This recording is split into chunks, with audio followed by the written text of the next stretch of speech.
Hi, thank you for watching my presentation today. My name is Brianne Goetz. I'm going to review the topic of suburban sprawl. I'm going to talk about what it is and how its existence contains hidden costs in the everyday lives of its residents. Also, I'm going to cover the reasons that so many people passionately advocate against sprawl, and with good reason. However, low density and single zoning cost communities when it comes to the bottom line. So let's get started. To begin, let's define generally what a suburb is. You likely know a suburb when you see one. Neighborhood with yards, sidewalks, schools, parks, and generally much fewer people than you would see in a busy city. And then there are rural areas. These areas tend to be more open with much fewer people. You'll often see rural areas for agricultural use. There will be large differing sizes in areas of woodsy areas and a general lack of land development. And this land can be privately or publicly owned. And now we come to urban areas. These are the areas that we know as cities or major metropolitan areas. So these urban areas have the highest density. You'll see high-rise skyscrapers, a lot of people going about their day in business attire. There will be lots of traffic and lots of shopping. Generally, you'll see more hustle and bustle. And finally, we get to suburbs. Now, suburbs lie somewhere in between.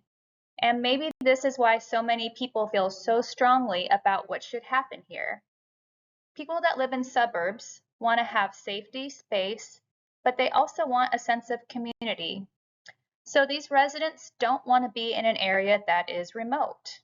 However, they don't want their suburb to turn into an urban area, as they associate all the negatives that are attached to that. Which brings us to the question, what exactly is the American dream? If you read the news, it has changed somewhat with the last generation, as so many people have given up on the dream of one day owning a home.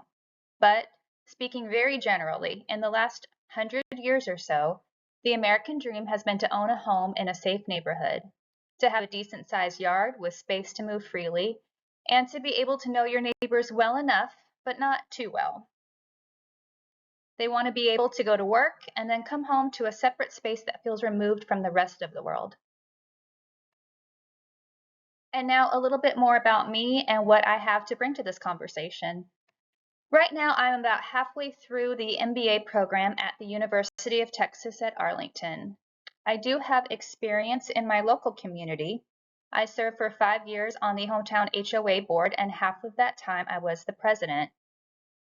During that time, and even now, a couple years later, I hear people who are concerned about our neighborhood when it comes to aesthetics, crime, what the city is doing in regards to our area and spaces adjacent to us, taxes, the lakes, as well as the maintenance of the fountains by the city, as we have 2 large lakes next to us, HOA dues increases, what our dues are being spent on, what our property taxes are being spent on, what they like, what they don't like.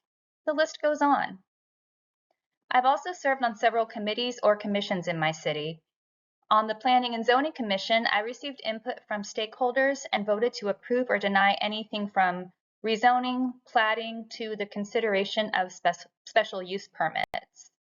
On our city's Charter Task Force Commission a few years ago, I was part of a group who created a recommendation on an update for our city's charter to the City Council. The City Council then approved it and sent it to the voters, who voted on it. In the end, 25 of the 26 proposed amendments passed. I've also served on my city's Beautification Commission to help promote environmentally sustainable practices at community events and with students in our local elementary schools. We also hold our annual trash bash every year where volunteers come together and they clean up our city. Also, I voted with my fellow members on that Beautification Commission to provide scholarships to high school seniors moving to the university or college in the next school year. Finally, my educational background includes a bachelor's of science with a major in environmental science and a minor in sustainability. I care deeply about my community, both the people as well as the environment in which we live. Professionally, I have worked in Fort Worth in the corporate office for Best Made Pickles for the past almost 13 years, and I handle accounts payable and procurement. So generally, I understand the different types of land and their uses, their purposes, as well as the costs that are associated with each. And as I have learned more over the years, I've come across a term that you may or may not have heard of. The term is NIMBY, and it stands for Not in My Backyard. It seems to have a pejorative intent, but it also seems to have gained enough traction that some people hold that title proudly. The general idea is that certain people are very against having high density or mixed-use zoning created immediately adjacent to them. Some of the reasons why people are against it are the same ones that I hear time and again, and often I agree with them. The biggest one is crime. Generally speaking, more density means more crime. Apartment buildings may start out looking nice or okay, but they almost always end up deteriorating on several levels. Secondly is the loss of biodiversity. This is another big one. We only have so much native undeveloped space. Do we have to develop every last inch of space? This is quite a valid question. Next is the fact that high density is often aesthetically unpleasing. Most of these huge apartment buildings, mega offices, and data centers simply look bad. This is to the trained or the untrained eye. They look blah, generic, and are considered an eyesore, or by some people's words, even soul-crushing to view. Another issue is environmental stress. They argue that the stress of increased density adds stress to the people who live and work there. These concrete jungles are man-created environments where people can't really relax or live an authentic life. In general, it's a reduced quality of life. They argue that these things all contribute to a reduced quality of life. Kids growing up in these places don't have the opportunity to experience a connection with nature and people. Human connection is just generally stifled. And we do know from research that health outcomes for those living in these places is often poorer than those who live in suburban or rural areas. But all arguments aside, I think that everyone can agree that no space is ever going to be perfect. No one space will ever fit the needs of every person it encompasses. But the question is there a best balance of density and people? We have to consider that while people want to avoid crime and have a place that meets their needs, we also need the resources to fund these things. And that comes down to one thing, money. When you see large urban areas hosting huge events, having famous people visit, or offering an amazing art scene, it all comes down to the fact that they have the revenue stream to provide for those things. With the negative aspects of high density comes the positive aspects of high density, and that means that there is more money available. So how do we know this? We know because we know where a city's revenue sources generally come from. Over half and sometimes as much as 3/4 of a city's funding comes from property taxes. So it stands to reason that if an area does not have a lot of developed land, then property taxes are going to be less as a whole because there's less taxes going towards the city's financial pot. Sales tax is another substantial input to consider. Cities that have a robust retail and service market will have more sales tax allocated to city funding. One that I always find interesting is the fact that cities can add on a special tax for large or one-time projects. I remember hearing about how Oklahoma City added a 1-cent sales tax for a certain period of time, and this was to help fund their downtown revitalization project decades ago. Special fees are those that can be added to, for example, a bus pass or one's water bill. And then finally, government aid can include the usual funding that comes annually to help cities, as well as certain grants that community and city representatives can apply for and hopefully win.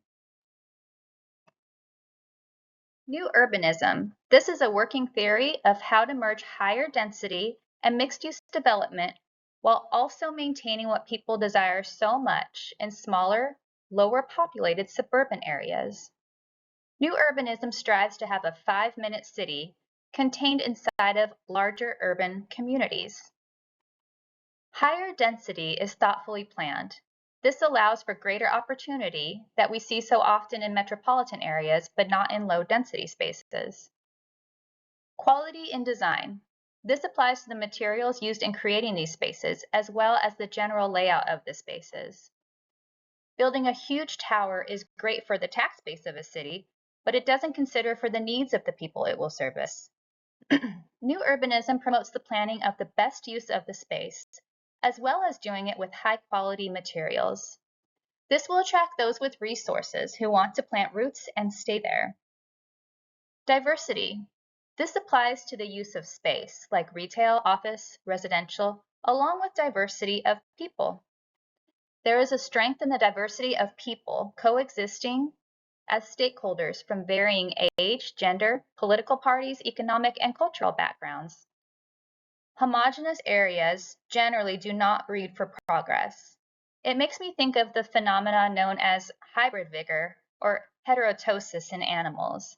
I'm familiar with it when it comes to dogs. The theory is that the same DNA replicated over and over produces physical and neurological problems when it comes to dogs whose parents are purebred, as opposed to dogs that are mixed breed or mutts.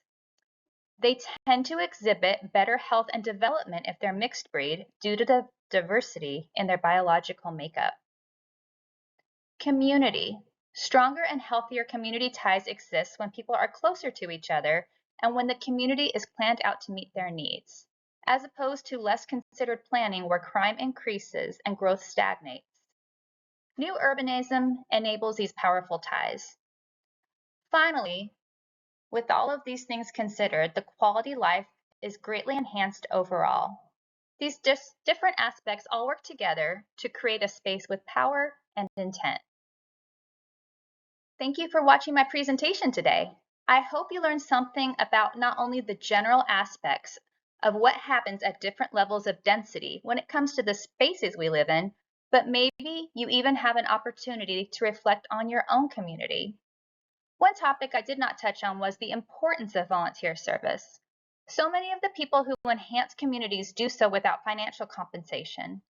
The benefits they create for their fellow neighbors is not something we can usually quantify, but the impact of their work acts as the glue that helps these places keep growing and staying healthy.